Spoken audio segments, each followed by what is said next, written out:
Continuamos con más información. Este 6 de julio la Cámara de Diputados celebró periodo extraordinario de sesiones. Las y los legisladores fueron llamados exclusivamente para analizar las observaciones del Ejecutivo a uno de los 7 dictámenes que integran la legislación secundaria del Sistema Nacional Anticorrupción. La actividad legislativa inició por la mañana en las comisiones, la cual dictaminó la minuta remitida por la Cámara de Origen, es decir, el Senado de la República. Ya en el Pleno, para iniciar el análisis del proyecto con las observaciones del Ejecutivo al Sistema Nacional Anticorrupción, el presidente de la mesa directiva realizó la declaratoria de instalación del periodo extraordinario de sesiones.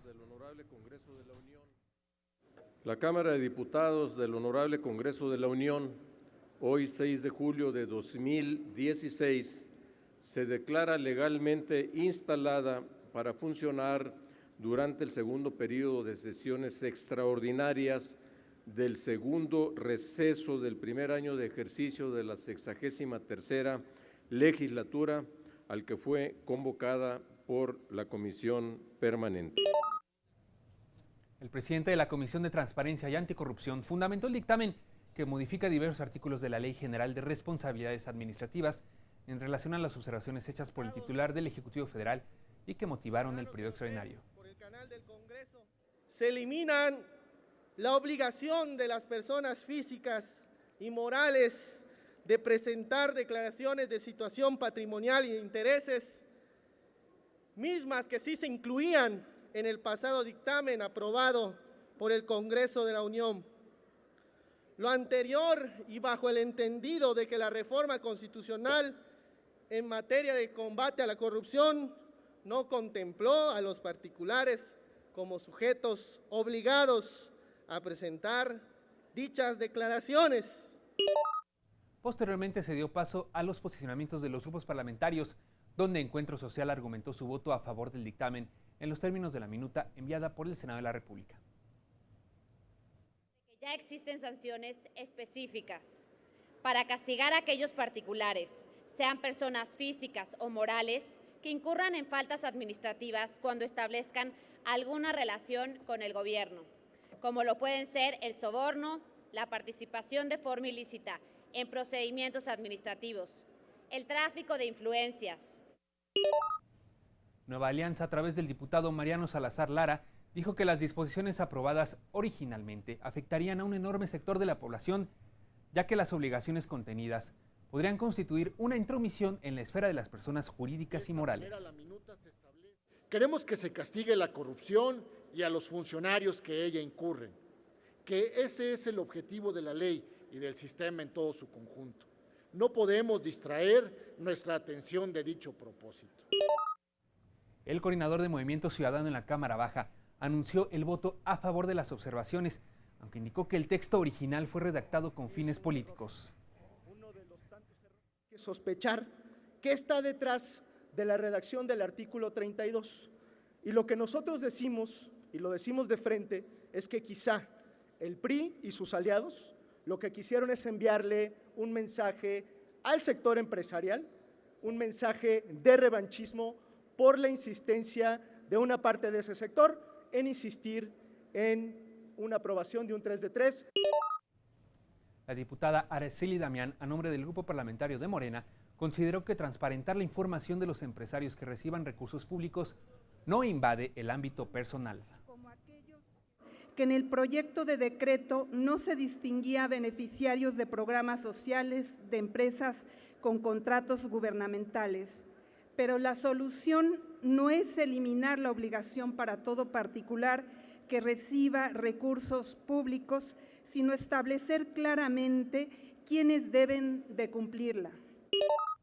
El Partido Verde Ecologista de México enfatizó que las observaciones del Poder Ejecutivo a la Ley General de Responsabilidades Administrativas no excluye al sector empresarial, ya que dicha normatividad cuenta con un catálogo de actos vinculados por faltas administrativas, como lo es la participación ilícita en procesos administrativos o el tráfico de influencias. No podemos demeritar ni minimizar todo el trabajo que hemos hecho. No podemos omitir que esta ley de responsabilidades contiene un capítulo referente a la integridad de las personas morales, donde se establecen las sanciones por las faltas que pudieran cometer. También es importante que precisemos y se recalque que los empresarios sí pueden, se establece que tienen que manifestar cuando haya conflicto de intereses en los negocios que sean parte con el gobierno. El grupo parlamentario del PRD lamentó que el Ejecutivo Federal perdiera la oportunidad histórica de conformar un sistema anticorrupción robusto al optar por observar solo un artículo de la Ley General de Responsabilidades Administrativas que afecta al sector empresarial. De ver el artículo 29 también de la misma, que habla de la máxima publicidad de los servidores públicos en su declaración patrimonial y de intereses, de acuerdo a cómo fue la voluntad de más de 600,000 ciudadanos en una iniciativa ciudadana. Hoy vemos un tema parcial de un artículo que afecta a un sector. El grupo parlamentario del PAN refirió que atendieron la realización del periodo extraordinario para cumplir con el contenido de la Ley de Responsabilidades Administrativas. No tomó en cuenta las deficiencias del artículo 29 para que toda la información de los bienes e intereses de los funcionarios sea pública, tal y como lo mandata la Constitución. Pero hoy nos toca enmendar, aunque sea parcialmente, los errores del PRI gobierno y sus aliados. Esperemos que al presidente no le quede corta esta reforma que estamos aprobando. Para el grupo parlamentario del PRI, las observaciones formuladas por el titular del Poder Ejecutivo Federal respecto a establecer la obligación para que los particulares presenten sus declaraciones de situación patrimonial y de intereses constituiría una intromisión indebida a la privacidad y la esfera jurídica de las personas físicas y morales. Es muy importante puntualizar que la eliminación de los incisos B y C de ninguna manera disminuye la capacidad de las autoridades para investigar y sancionar a aquellos particulares que actúen de forma irregular ante el Estado. La falta de una regulación más eficaz en lo que respecta a las declaraciones patrimoniales, fiscal y de intereses de los servidores públicos, la necesidad de fiscalizar a todos los entes que ejerzan recursos públicos y el llamado a que la sociedad en su conjunto se incorpore en la lucha en el combate a la corrupción fueron algunos de los planteamientos que expusieron en la discusión a favor y en contra, en torno a las observaciones hechas por el titular del Ejecutivo Federal. Tanto el Congreso como Peña Nieto desatendieron un reclamo social y ciudadano mucho más amplio que el promovido por las cúpulas empresariales. Se estableció un modelo burocrático y minimalista de Sistema Nacional Anticorrupción, con la ausencia de instrumentos efectivos para prevenirla y combatirla.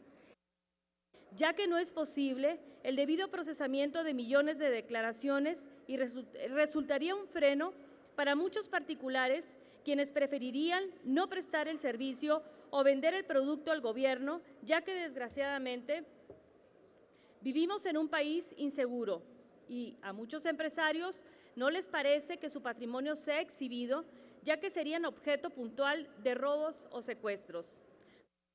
Que las y los ciudadanos que voten por nosotros sepan quiénes somos, sepan con qué llegamos y sepan con qué nos vamos. También dijimos que cualquier recurso público debía ser fiscalizado, que todos los entes, sujetos, privados que reciban un recurso público debe ser fiscalizado. Estamos convencidos de que el presidente de la República está perdiendo una oportunidad para demostrar que se puede corregir escuchando sí a los empresarios, sí a los académicos, pero también estamos convencidos de que debe escuchar a toda la sociedad. Estamos hartos todos de exgobernadores ricos, de expresidentes municipales ricos, de muchos funcionarios ricos y de empresarios de ocasión que en 3 o 6 años se hacen tremendamente adinerados. En el Verde compartimos el hecho de que hay que apoyar a los empresarios como hay que castigar a los que no cumplan como debe ser. El PAN advirtió que había inconsistencias. Quedó muy claro de que no solamente en el 29 y en el 32, sino en muchos otros artículos se estaban sembrando posibles situaciones y figuras que estaban dejando en un ánimo de indefensión todo el Sistema Nacional Anticorrupción, y así puntualmente lo señalamos. Con referencia a la inclusión de los particulares en la Ley General de Responsabilidades Administrativas, nos parece perfectamente atendible la observación del presidente, ya que la reglamentación que se refiere a los particulares, como bien lo afirma en el Ejecutivo, no puede establecer el mismo trato que el que se da a los funcionarios. Luego de leer las reservas presentadas al dictamen, se sometió a votación en lo general. El resultado fue de 346 votos a favor y 82 en contra. Aprobado en lo general y en lo particular los artículos no reservados por 345 votos. 346 votos, perdón.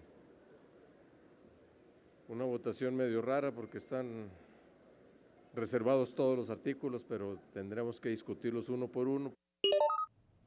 Tras la discusión de las reservas a todos los artículos del dictamen, mismas que no fueron avaladas por el Pleno, la minuta se aprobó con 314 votos a favor y 104 en contra.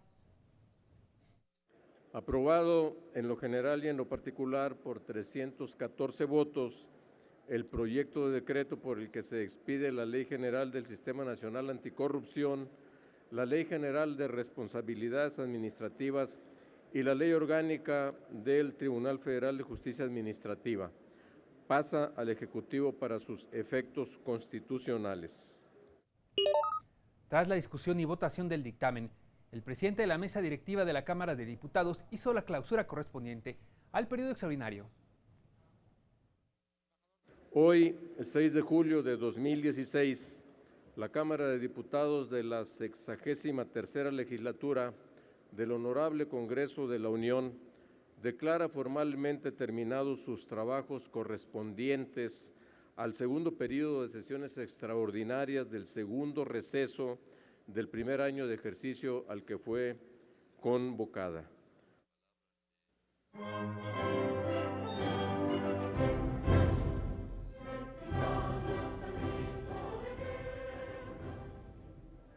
Se entonó el himno nacional y se informó que se enviará por escrito al Ejecutivo Federal, a la Suprema Corte de Justicia de la Nación, al Senado de la República y a la Comisión Permanente sobre la conclusión de los trabajos en el periodo extraordinario.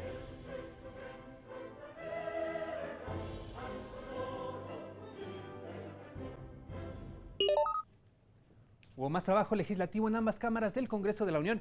Esta información la tendremos en el siguiente bloque informativo. Mientras tanto, le invito a que nos agregue también en Facebook. Estamos como Canal del Congreso. Continuamos.